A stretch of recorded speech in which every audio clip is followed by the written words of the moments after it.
ওই অ্যাঙ্গেলেই দেখি যেটা আল্লাহ প্রদত্ত। এই সম্পূর্ণ জিনিসটা হলো আল্লাহর অভিশাপ এবং আল্লাহ দেখিয়ে দিয়েছে যে আমি, এটা কিন্তু ডিফিট না, এটা পতন, হ্যাঁ এটা ফল, এটা কিন্তু ডিফিট না। এবং এই যখন ফল হয় তখন আমাদের এখান থেকে শিক্ষা নেওয়া উচিত। আজকে আমাদের দেখা উচিত যে সালমান রহমান একটা মুরগির খোপও পেল না পালানোর জন্য, তার যে লক্ষ কোটি টাকা, তার একটা পরিচিত লোক নাই যে বসবে। এবং আইনজীবীও কিন্তু তার পক্ষে চাই নাই। এবং আপনি লুক এট দ্য হেট্রেড, মানুষ কিভাবে সেখানে গিয়ে ডিম মারছে, স্যান্ডেল মারছে, ওনার সন্তানরা এগুলি দেখছে না যে আমার এই কি লাভ, আমার এখন মেফেয়ারে বসে হাবানা চুরুট খেয়ে যে আমার বাবার এই অবস্থা বা আমার মার এই অবস্থা, আমার চাচের অবস্থা, কোর্টে বমি করে দিয়েছে ভয়। হ্যাঁ এক্স্যাক্টলি।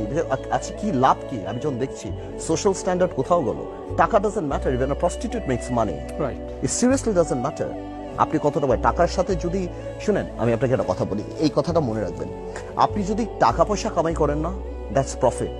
আপনি যখন অনেক বেশি সম্পত্তি করবেন, লাভ হবে, দ্যাটস গ্রোথ। ওর মধ্যে যখন মোরালিটি থাকবে, that's success, that is success. So আজকে সালমান রহমানদের কোটি কোটি হাজার হাজার লক্ষ কোটি টাকা, সালমান কেন, সালমান বলেন, এসালম বলেন, যাদের বলেন, এদের জন্য কি অপেক্ষা করছে? এই যে অসম্মানী অপেক্ষা করছে, যেটা রনি একদম ঠিক মতো বলেছে, এদের সন্তানরা ভবিষ্যতে কি মুখ দেখাবে, কার সাথে কথা বলবে?